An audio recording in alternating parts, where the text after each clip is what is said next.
Então, dando continuidade aos persas, uma característica muito interessante desse povo é que, por conta deles dominarem, né, do Império Persa, dominar várias regiões ao mesmo tempo, os persas acabavam absorvendo muito da cultura dos outros povos, porque não era interessante para esse tipo de dominação acabar com a cultura dos povos dominados, porque isso acarretaria em guerras, o que não era nem um pouco interessante. Então, as trocas culturais acabam sendo muito importantes para os persas. Tá? Além disso, a estrutura desse povo era hierarquizada, né? Era uma estrutura de cima para baixo, onde existiam pessoas com um maior grau de importância e pessoas com nenhuma importância, como era o caso dos escravizados, dos dominados em guerras, ok?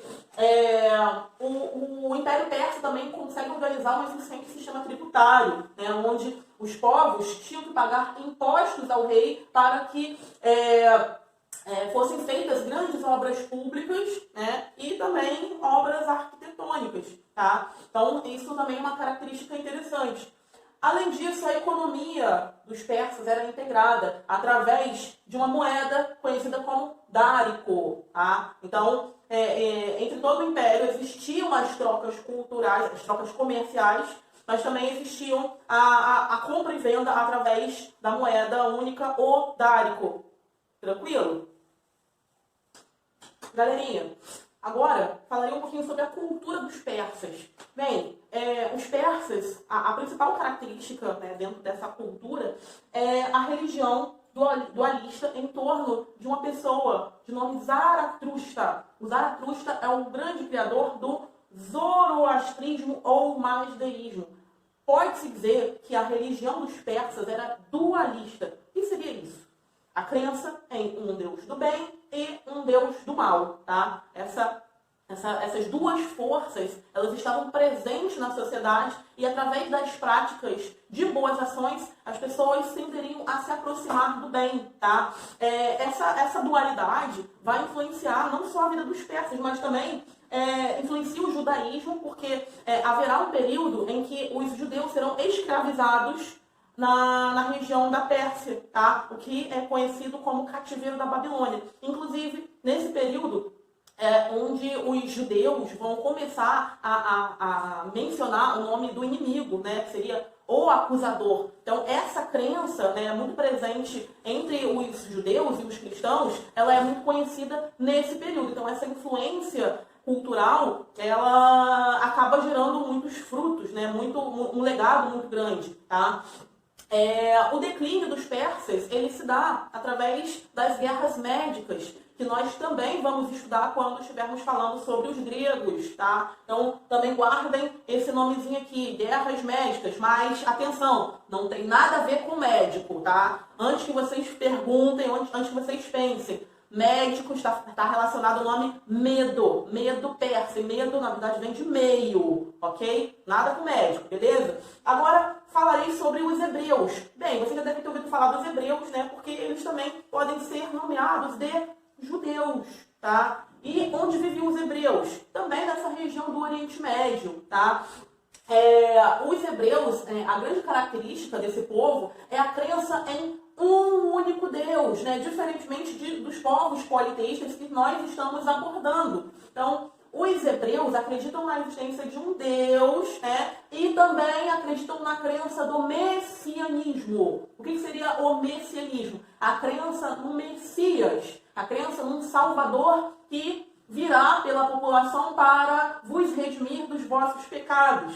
No caso, os judeus ainda pensam que esse Messias virá ainda, que ele não veio, mas que virá. Já os cristãos, né, que são oriundos também dessa religião judaica, já pensam diferente. Eles acreditam que o Messias já veio, que no caso é Jesus Cristo e que ele retornará, ok? Isso é uma coisa bastante interessante de vocês analisarem, porque faz parte da nossa cultura ocidental, tá? E nós fomos e somos influenciados diretamente por essa cultura, tá? Então, a divisão dos hebreus, ela se dá através de eras, tá? A era dos patriarcas, que se inicia com Abraão, o seu filho Isaac e os seus netos Esaú e Jacó, que vão originar as 12 tribos de Israel, tá? A era dos juízes, na qual Israel será comandada pelos juízes, e um dos principais juízes que existem nesse contexto é Sansão, né? Vocês já devem ter ouvido falar desse nome,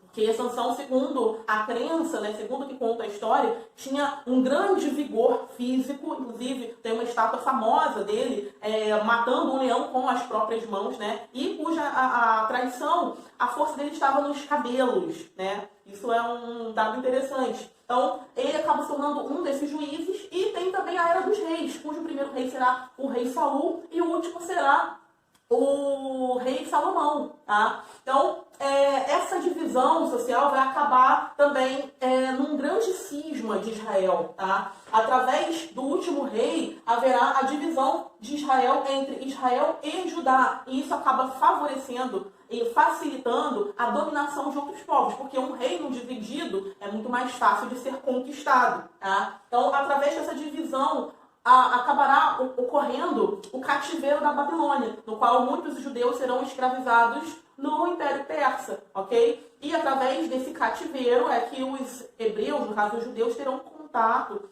com outros povos. Mas antes disso, né, os judeus também já tinham sido escravizados lá no Egito.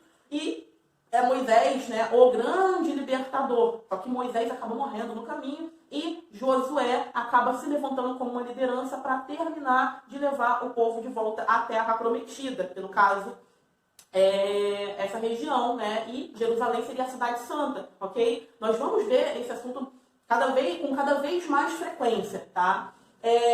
As características dos hebreus. Havia uma forte divisão social, só que, nesse caso, né, existiam escravos, como em todas as outras sociedades da época, só que os escravos, eles tinham o direito de possuir bens, né, diferentemente de outras civilizações, tá? Esse é um dado interessante. A prática do monoteísmo, como eu disse, né, na crença em um único Deus, ela se faz presente de forma bem intensa, tá? Isso acaba gerando, por exemplo, as primeiras escrituras bíblicas, e vocês conseguem achar esses assuntos de forma histórica e espiritual no Antigo Testamento, né? Recomendo, inclusive, que vocês deem uma analisada, né, para que vocês consigam entender um pouquinho sobre esse contexto que é muito mais complexo, ok? Existiam muitas práticas culturais entre os hebreus, né? E entre essas práticas culturais nós conseguimos perceber a herança cultural que se faz presente nos dias atuais, como, por exemplo, o hábito de fazer uma festa, né, conhecida como Páscoa, tá? Assim como o dia de Pentecostes e também a construção de templos, né? Também tem a festa dos pães. Enfim, o Natal, vocês podem até pensar que essa festa é uma prática dos judeus, né, dos hebreus, porém não é, tá? Isso eu vou falar quando a gente estiver estudando os romanos, tá? Então, o Natal não é uma festa dos hebreus, ok? E, por último, né, os hebreus acabam criando também um código de leis baseados na Torá e nos 10 mandamentos de Moisés, tá? Isso é, assim, uma coisa bem marcante do Antigo Testamento, né? O tempo da lei, tá? Bom, gente, eu vou ficar por aqui hoje, tá? Espero que vocês consigam absorver esse conteúdo, que vocês consigam resolver os exercícios. Qualquer dúvida, me falem, tá? Estou aqui para ajudar vocês em tudo que for necessário. Um beijo e até lá!